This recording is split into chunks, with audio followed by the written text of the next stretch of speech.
the 14th of September Last last year, year, right? I was Yeah. involved in a six-man tag team match. Um, if you go back and watch it, you'll realize I didn't take any bumps or anything like that. I Okay. was kind of the one dishing out most of the punishment. So I did it in a safe manner. So I was able to kind of get that one last hurrah as a babyface where the crowd gave me a standing ovation. We were Oh, in a that's really good. large venue with a whole lot of people there. Alex Shelley was on the show. He's a longtime friend. So it was, or excuse me, he wasn't on that one. My mistake. But it was an awesome opportunity and again, that was a moment where I was like, this may never happen again. So I took a step back. Once again, I soaked it all in, and I realized, how special of a moment it was.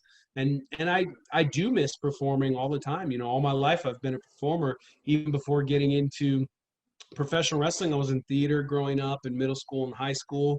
I played sports, high school football, and that's really big in our area. So in a way, that was performing as well. Since being involved in professional wrestling, I've done television, I've done movies, I've been a part of WWE productions on Raw and SmackDown and a WrestleMania, which was super cool. So like my whole life, I've just been a performer. So now I'm not so much of a performer. Now I'm behind the scenes, and I'm giving other people ideas, and I'm writing promos for somebody else if they need help with that. And I'm coming up with storylines and ideas for feuds and matches that have nothing to do with me other than the fact that I promote them. Uh, but yeah, there's definitely a part of me that misses performing, but unfortunately, it's just too dangerous for me at this moment. When I had my fusion, it was a C5 through C7. So that covers two vertebrae. They put a screw in the top, they put a screw in the bottom, and then when they went to put a screw in the middle to make it a nice strong plate on my spine, I was hooked up to all these like neural sensors and whatnot since I was passed out, and I wouldn't be able to tell them what hurt and what didn't. But every time they would go to put the third screw in, it would separate my vertebrae just a little too much, and it would actually cause my entire body to seize on the operating table. So after trying that a handful of times, they just realized it wasn't possible. So they had to leave that third screw out.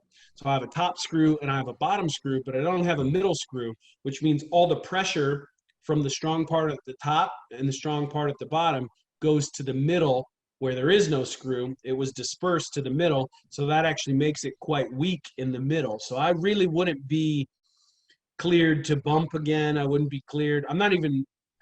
I'm cleared to lift again, but with restrictions to where if I ever feel like a little bit of pain in the neck or a little bit of discomfort in the neck, I'm supposed to stop immediately. And unfortunately, every time I go to lift, I get that pain in my neck, and I do have to stop what I'm doing. So I can't really stay in the physical shape that I need to be a performer at the level that I would expect from myself. And I wouldn't be able to go in the ring and do these epic 30-minute one-on-one main Right. event style matches and these big blow-off feuds that I'm so used to doing and that people would expect of me. So at this point, it doesn't feel like it's something that I'll be able to come back to in my future.